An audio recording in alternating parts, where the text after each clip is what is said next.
Paul, first of all, congratulations on being appointed as our youth development manager. How are you finding the role so far? Yeah, it's been great. You know, it's a role I know well from previous experience in football. So in terms of creating up, a new youth academy at Macclesfield Town Football Club, something I'm very competent and capable of doing. And so far, we did 2 training sessions in the match we've had. It's been amazing, so really enjoying it. Tell us about some of the things which you've been working on so far.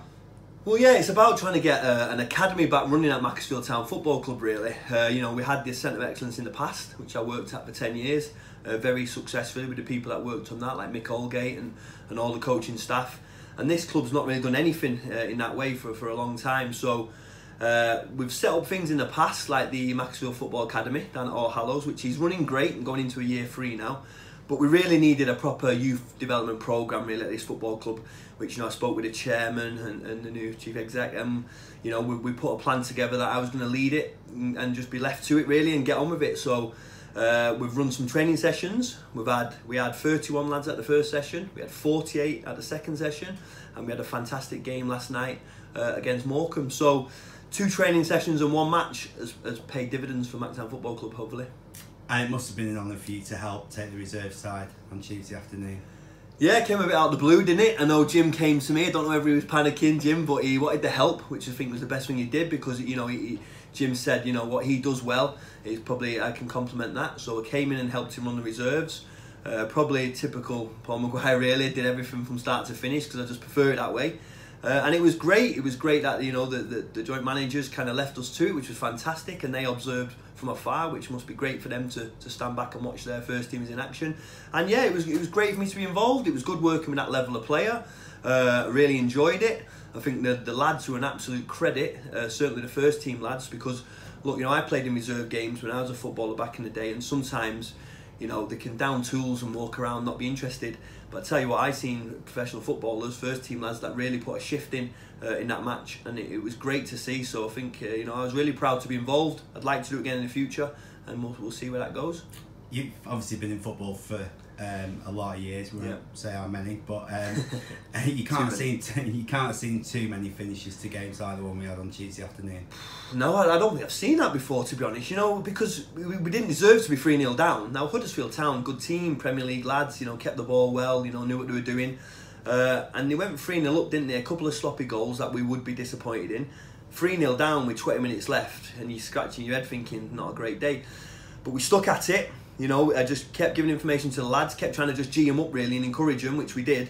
And what a comeback to come back and score 4 goals in 20 minutes. It was great, wasn't it? And nice to see some smiles on people's faces at Macctown. It's unbelievable scenes there, wasn't it? You've mentioned the first team squad members who were present, but how pleased were you to see some members of the under-18 side integrated into that squad as well? It was good, because I've not seen much of them. I know Jim speaks very highly of them, and they've done great for him on the Sundays and stuff. So I think it was the keeper, the left back did fantastic, really solid. I was particularly impressed with the keeper actually. His handling was great. The left back was great, not sure the lad's name, but he did fantastic. He was strong, solid, good in the tackle.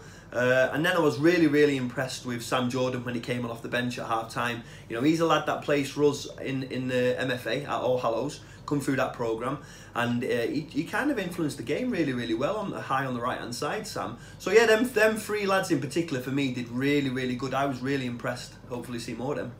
You didn't get much of a break, did you, until your next game? Just a few hours between that and your elite development squad facing Morecambe on Tuesday evening, in what proved to be a very encouraging game as well. Yeah, I was thrilled with it, to be honest. It's not going to be about the results in that kind of game, not for us, not yet anyway. And to play Morecambe, a really well-established, EFL club. They've had an academy running for 10 years. The people there assured me that was their academy side that they brought to play us. And they play week in, week out at a weekend against other pro clubs, and that was our first game with a lot of lads thrown together. So I think we're unlucky not to take the lead with the post, and we had a lot of attacks and that. So really encouraging, and we got some really good feedback from parents, even the Morecambe staff afterwards in the suite, because the club did everything from the groundsman, the kit man to the catering. Club should be proud of themselves how we delivered that night, and it was just a massive positive. So we've got to follow that up with some other good stuff. the tweets were pretty good as well. I think the tweets might be your responsibility, yeah, so they were really impressive. Shame you didn't tweet a goal for us, we didn't quite hit the back of the net, did we? But look, the whole thing was fantastic, and you know, it can't be a flash in the pan, it needs to be consistent, regular, and the next game I think will be coming up in early December, and we've just got to keep at it and get an academy running where lads are training every day, forging their way into first teams and reserves and stuff, and let's get the club a little bit back on the map in terms of that, and then it can only help the managers and the first team in the long run.